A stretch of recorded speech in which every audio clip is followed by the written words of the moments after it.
Hi kids, welcome to St. Mary Ann's Episcopal Church's Story Time, where you can follow along in your story Bibles.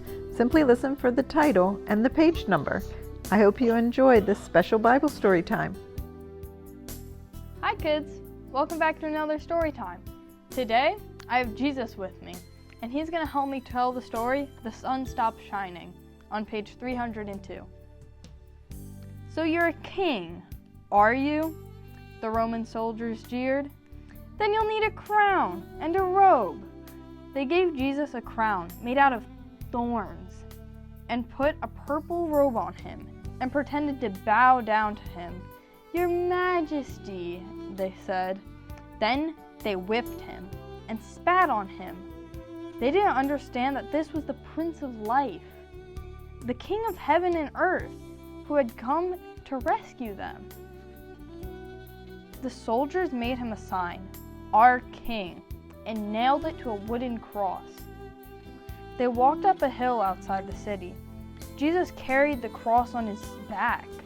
Jesus had never done anything wrong, but they were going to kill him the way criminals were killed. They nailed him to the cross. "Father, forgive them," Jesus gasped. "They don't understand what they're doing." "You say you've come to rescue us," people shouted, "but you can't even rescue yourself." But they were wrong. Jesus could have rescued himself. A legion of angels would have flown to his side if he'd called. "If you were really the Son of God, you could just climb down off that cross," they said. And of course they were right. Jesus could have just climbed down. Actually, he could have just said a word and made it all stop, like when he healed that little girl and stilled the storm and fed 5,000 people. But Jesus stayed. You see, they didn't understand. It wasn't the nails that kept Jesus there. It was love. "Papa," Jesus cried frantically, searching the sky. "Papa, where are you? Don't leave me." And for the first time and the last, when he spoke, nothing happened.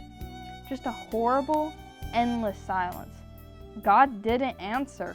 He turned away from his boy. Tears rolled down Jesus' face, the face of the one who would wipe every tear from every eye. Even though it was midday, a dreadful darkness covered the face of the world. The sun could not shine. The earth trembled and quaked. The great mountain shook, rocks split in two, until it seemed that the whole world would break, that creation itself would tear apart. The full force of the storm of God's fierce anger at sin was coming down on his own Son. Instead of his people, it was the only way God could destroy sin and not destroy his children, whose hearts were filled with sin. Then Jesus shouted in a loud voice, "It is finished." And it was. He had done it. Jesus had rescued the whole world. "Father," Jesus cried, "I give you my life." And with a great sigh, he let himself die.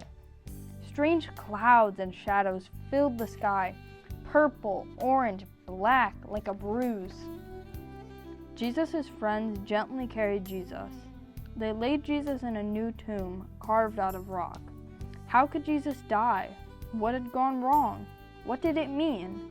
They didn't know anything anymore, except they did know their hearts were breaking. "That's the end of Jesus," the leaders said. But just to be sure, they sent strong soldiers to guard the tomb. They hauled a huge stone in front of the door of the tomb so that no one could get in or out. Thanks for coming to today's story. Come back next week for a wonderful surprise.